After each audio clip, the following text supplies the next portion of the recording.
Hello friends, आप सभी का स्वागत है आपके अपने परिवार Akhilesh education centre YouTube channel पर।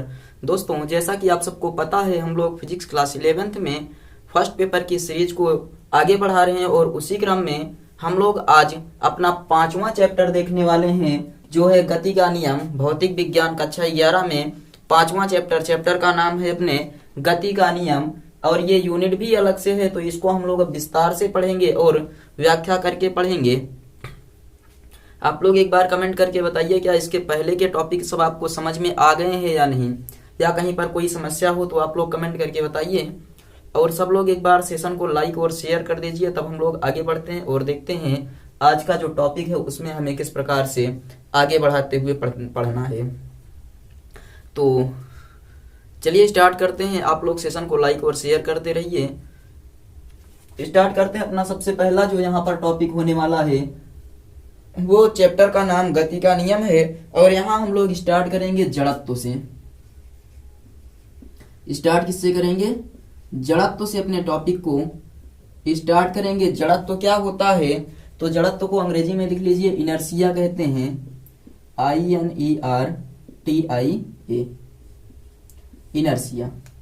जड़त्व क्या होता है तो उसको हम परिभाषित करेंगे। वस्तुएं अपनी अवस्था परिवर्तन का विरोध करती हैं, वस्तुओं के इस गुण को जड़त्व कहते हैं। क्या बोलेंगे?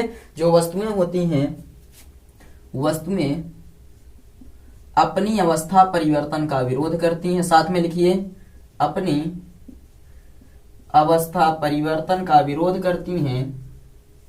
अवस्था परिवर्तन का विरोध करती हैं, वस्तुओं के इस गुण को जड़त्व कहते हैं। वस्तुओं के इस गुण को जड़त्व कहते हैं। यानी कोई भी वस्तु अपनी अवस्था परिवर्तन का विरोध करती है, वस्तु के इस गुण को जड़त्व कहते हैं। जड़त्व कहते हैं। अब जड़त्व के प्रकार हेडिंग लिखिएगा कि जब वस्तुएं अपनी अवस्था परिवर्तन का विरोध करते हैं तो उन्हें हम जड़त्व कहते हैं। और जड़त्व के प्रकार, जड़त्व कितने प्रकार के होते हैं तो वही हेडिंग लिखिएगा, जड़त्व के प्रकार, types of inertia. Types of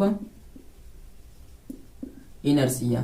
तो जड़त्व आपके 3 प्रकार के होते हैं। जड़त्व कितने प्रकार के होते हैं तो आप लिखेंगे, जड़त्व 3 प्रकार के होते हैं। 3 प्रकार के होते हैं। और ये जो आपका चैप्टर है ज्यादा थियोरेटिकल है। आपको यहाँ पर डेरिवेशन वगैरह बहुत थोड़े मिलेंगे, लेकिन आपको पहले वीडियो में नहीं, दूसरे तीसरे वीडियो में चलकर मिलेंगे। 3 प्रकार के कौन कौन से हैं तो पहला, दूसरा और तीसरा। पहला होता है गति का जड़त्व। गति का जड़त्व। और दूसरा होता है विराम का जड़त्व। विराम का जड़त्व। और तीसरा होता है दिशा का जड़त्व। दिशा का जड़त्व। ये जड़त्व 3 प्रकार के होते हैं। कौन कौन से? गति का जड़त्व, विराम का जड़त्व और दिशा का जड़त्व। तो हम सबसे पहले अब अपने टॉपिक को उठाते हैं। पहला टॉपिक जिसका नाम है गति का जड़त्व। गति का जड़त्व यानी कि inertia of motion. Inertia of motion. आप यहाँ क्या बताएंगे? गति का जड़त्व में होता है कि यदि कोई वस्तु गतिमान अवस्था में है तो वह गतिमान अवस्था में ही बनी रहेगी जब तक कि उस पर कोई बाह्य बल ना लगाया जाए। इसे ही गति का जड़त्व कहते हैं। तो गति के जड़त्व में आप ये लिखेंगे कि यदि कोई वस्तु गतिमान अवस्था में है, यदि कोई वस्तु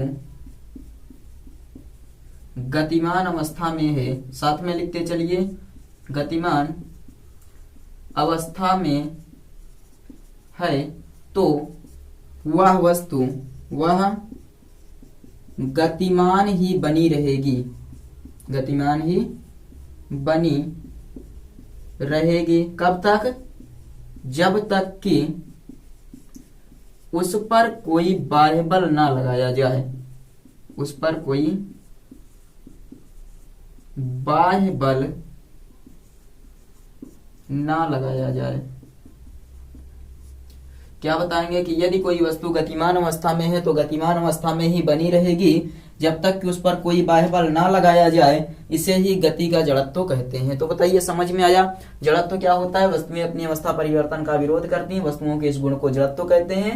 जड़त्व 3 प्रकार के होते हैं, कौन कौन से? तो जड़त्व, गति का जड़त्व, विराम का जड़त्व और दिशा का जड़त्व। गति के जड़त्व में यदि कोई वस्तु गतिमान अवस्था में है तो वह गतिमान अवस्था में ही बनी रहेगी जब तक कि उस पर कोई बाह्य बल ना लगाया जाए। इसका उदाहरण हम लोग देख लेते हैं। गति के जड़त्व के उदाहरण पर चर्चा कर लेते हैं। आप लोग उदाहरण लिखिएगा, समझाते हुए चल रहे हैं, इसमें थियोरेटिकल है तो आपको थोड़ा सा समझना है। सबसे पहला जो है, चलती गाड़ी के अचानक रुकने पर, चलती गाड़ी के अचानक रुकने पर उसमें बैठे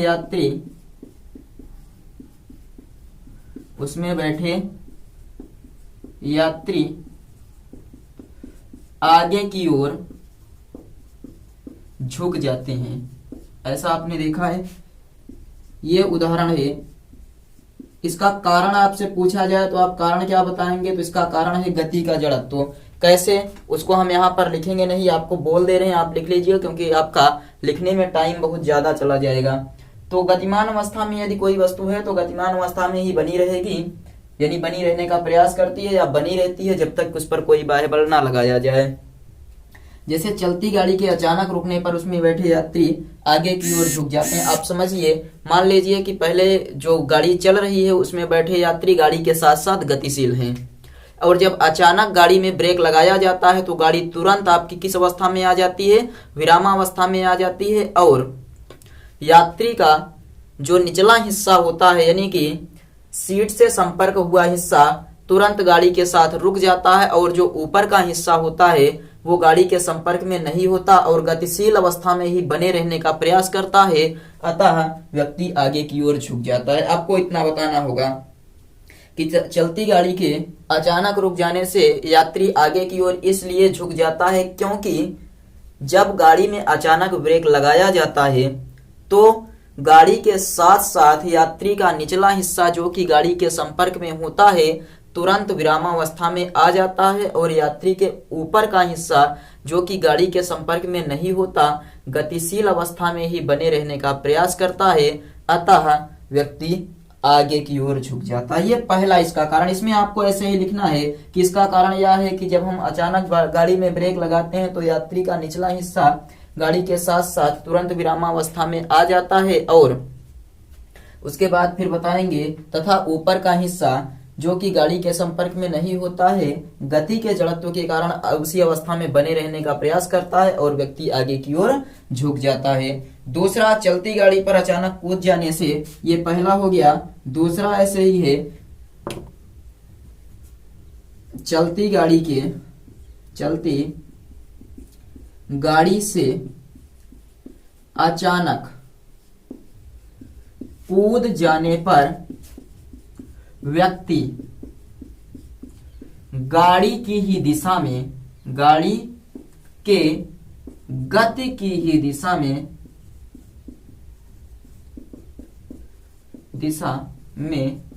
गिर जाता है। क्यों गिर जाता है?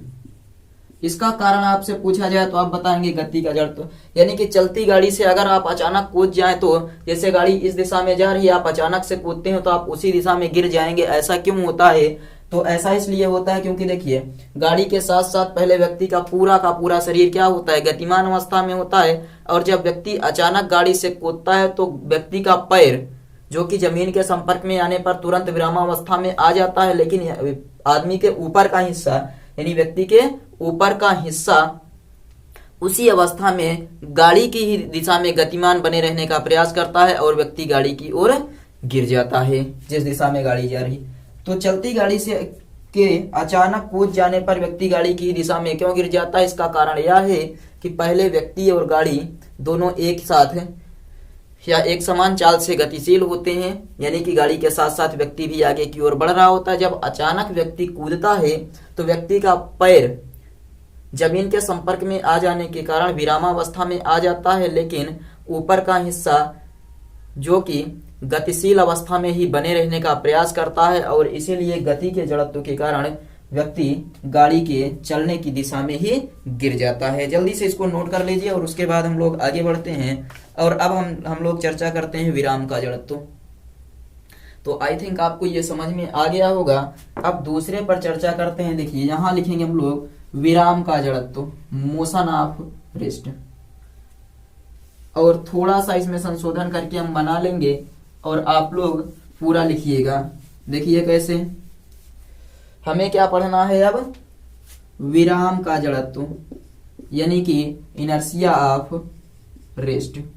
यदि कोई वस्तु, यहां बताएंगे विरामावस्था, यदि कोई वस्तु विरामा या विराम अवस्था में है तो वह उसी अवस्था में वह विराम में ही बनी रहेगी जब तक कि उस पर कोई बाह्य बल ना लगाया जाए। थोड़ा सा परिवर्तन करना है कि गति के जड़त्व में कोई वस्तु गतिशील है तो गतिशील ही बनी रहेगी, और विराम के जड़त्व में यदि कोई वस्तु विरामावस्था में है तो वह विरामावस्था में ही बनी रहेगी जब तक कि उस पर कोई बाह्य बल ना आरोपित किया जाए। और ये विराम का जड़त्व हो जाएगा। और विराम के जड़त्व के उदाहरण आप देखिए, तो विराम के जड़त्व का जो उदाहरण होता है वो सबसे पहला ये है कि मान लीजिए कोई गाड़ी रुकी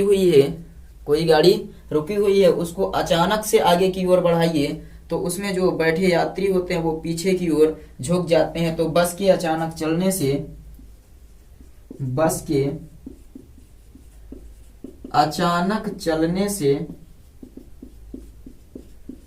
बस में बैठे यात्री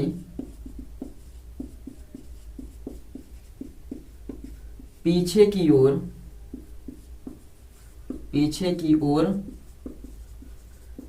झुक जाते हैं या गिर जाते हैं।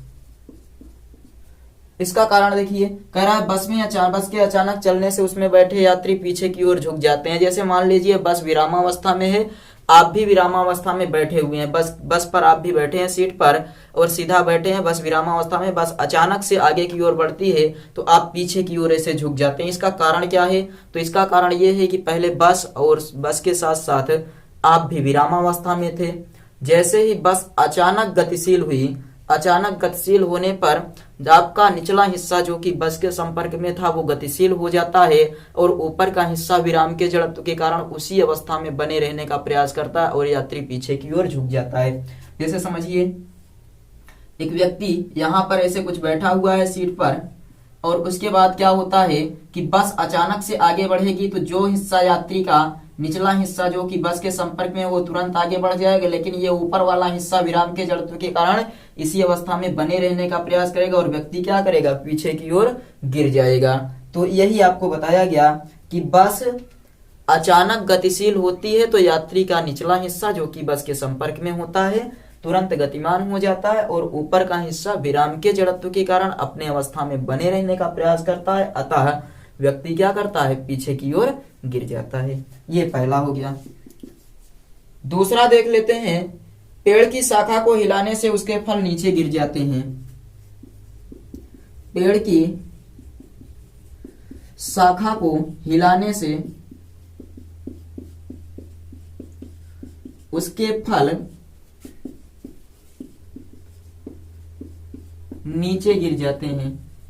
पेड़ की शाखा को हिलाने से उसके फल क्या होते हैं, नीचे गिर जाते हैं। इसका कारण क्या है?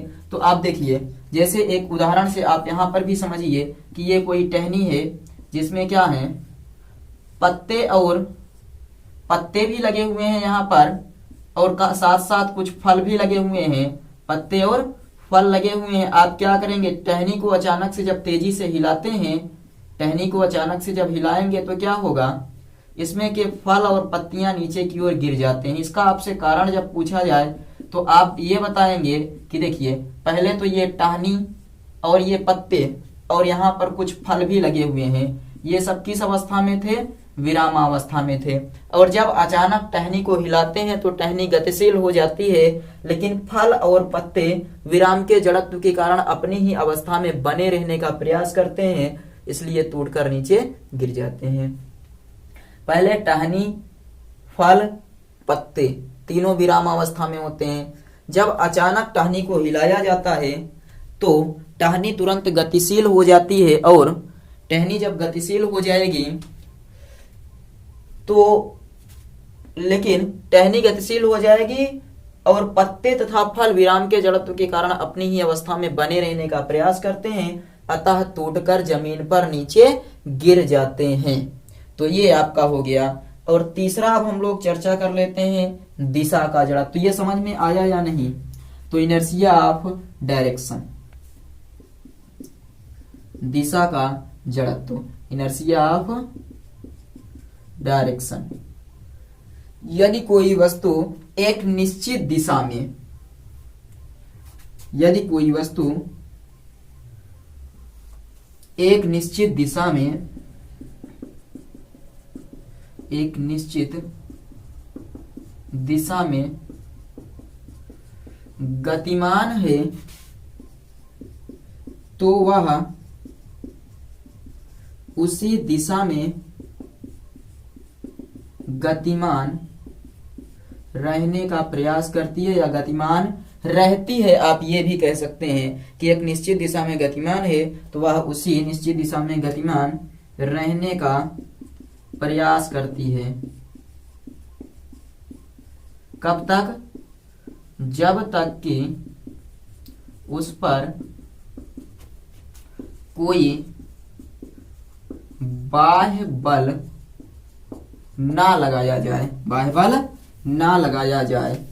यानी यदि कोई वस्तु किसी निश्चित दिशा में गतिमान है तो वह उसी दिशा में गतिमान रहने का प्रयास करती है जब तक कि उस पर कोई बाह्य बल ना लगाया जाए। जैसे आप मान लीजिए कि अचानक मोड़ पर जब बस को मोड़ते हैं, बाईं ओर मोड़ेंगे तो उसमें बैठे यात्री दाईं ओर झुक जाएंगे और जब दाईं ओर मोड़ेंगे तो उसमें बैठे यात्री बाईं ओर झुक जाते हैं। ऐसा क्यों होता है?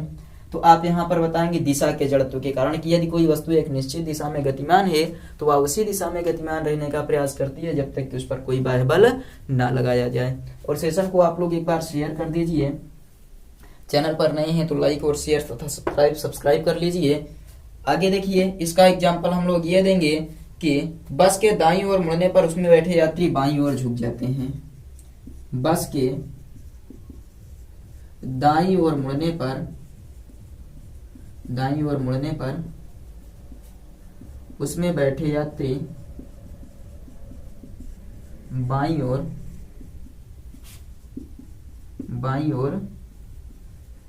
झुक जाते हैं। इसका कारण देखिए, आप बताएंगे जब अचानक बस दाईं ओर मुड़ती है, दाईं ओर मुड़ेगी, मान लीजिए सीधा चल रही है तो आप बस के साथ साथ गतिशील अवस्था में आप भी हैं। बस अचानक से मुड़ गई तो आप उसी दिशा में गतिशील रहने का प्रयास करते हैं, अतः क्या करेंगे? दाईं ओर मुड़ जाएंगे। या बस अगर दाईं ओर मुड़ रही है तो आप बाईं ओर झुक जाएंगे, और यदि बस बाईं ओर मुड़ रही है तो आप क्या करेंगे? दाईं ओर झुक जाते हैं। तो बताइए ये समझ में आया या नहीं? कमेंट करके बताइए क्या ये टॉपिक आपको क्लियर हुआ? जल्दी से एक बार कमेंट करिए। उसके बाद फिर हम लोग अब आगे बढ़ते हैं और आगे का टॉपिक देखते हैं। तो आई थिंक ये आपको क्लियर हो गया होगा कि जड़त्व तीन प्रकार के होते हैं, गति का जड़त्व, विराम का जड़त्व और दिशा का जड़त्व। और उसके बाद फिर हम लोगों ने इनके बारे में थोड़ी बहुत विस्तृत चर्चा कर ली। अब हम लोग आगे बढ़ते हैं और देखते हैं संवेग के बारे में, संवेग क्या होता है। आगे बढ़ते हैं और अब हम लोग चर्चा करते हैं संवेग, क्योंकि आपका ये जड़त्व कंप्लीट हो गया। अगला जो अपना टॉपिक है वो है संवेग यानी कि मोमेंटम। संवेग किसी भी वस्तु के, जो गतिशील वस्तु होती है उसके द्रव्यमान और वेग के गुणनफल को वस्तु का संवेग कहते हैं। याद रखिएगा कि किसी गतिशील पिंड के द्रव्यमान और किसी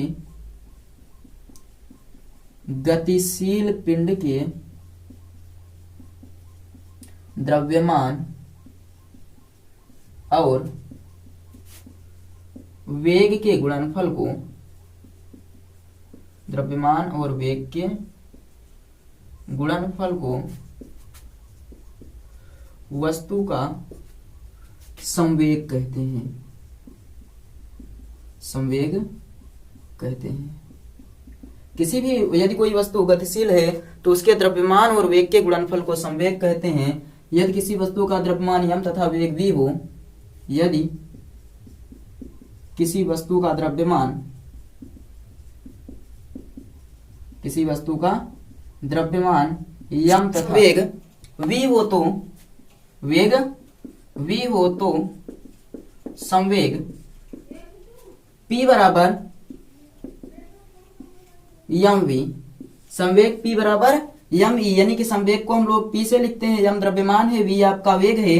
तो यदि किसी वस्तु का द्रव्यमान m तथा वेग v हो तो संवेग p बराबर क्या हो जाएगा आपका, p बराबर आपका हो जाएगा mv, p बराबर mv हो जाएगा। यहाँ पर इसके मात्रक पर चर्चा कर लेते हैं। तो मात्रक इसका क्या होगा, आप लोग बताइए। द्रव्यमान का मात्रक क्या होता है, तो किलोग्राम, वेग का मात्रक मीटर प्रति सेकेंड, किलोग्राम इंटू मीटर प्रति सेकेंड इसका मात्रक हो गया। और ये आपका एमकेएस पद्धति में मात्रक है, किसमें, एमकेएस पद्धति में। और सीजीएस पद्धति में होता है dyne into second, dyne into second. ये किस पद्धति में है, तो सीजीएस पद्धति में मात्रक है। और ये एक कैसी राशि है, तो आप यहाँ पर बताएंगे संवेग कौन सी राशि होती है। आप लोग जल्दी से कमेंट करके बताइए, कमेंट बॉक्स में कमेंट करके बताइए संवेग कौन सी राशि है। और उसके बाद तब तक हम इसकी विमा को लिख रहे हैं। इसकी जो विमा होगी वो आपकी mlt-1 होगी। संवेग कौन सी राशि है, कमेंट करके बताइए। विमा mlt-1 और संवेग एक सदिश राशि है। कैसी राशि है, तो आप बताएंगे संवेग एक सदिश राशि है। इतना आपको बताना है कि किसी गतिशील वस्तु के द्रव्यमान और वेग के गुणनफल को संवेग कहते हैं। यदि किसी वस्तु का द्रव्यमान m तथा वेग v हो तो संवेग p बराबर mv। मात्रा किलोग्राम इंटू मीटर प्रति सेकंड या डाइन इंटू सेकंड, ये दोनों अलग अलग पद्धतियों में मात्रक हैं। यहाँ पर यह एक सदिश राशि है और इसकी विमा mlt-1 होती है। अब देखिए संवेग को हम लोग कितने तरीके से बढ़ा सकते हैं, तो आप बताएंगे संवेग को दो तरीके से बढ़ाया जा सकता है, दो तरीके से बढ़ाया जा सकता है। बताइए p का मान कब बढ़ेगा, p का मान कब बढ़ेगा। मान लीजिए हम m बढ़ा दें तब भी p का मान बढ़ जाएगा, m का मान बढ़ा दें तब भी, या v का मान बढ़ा दें तब भी।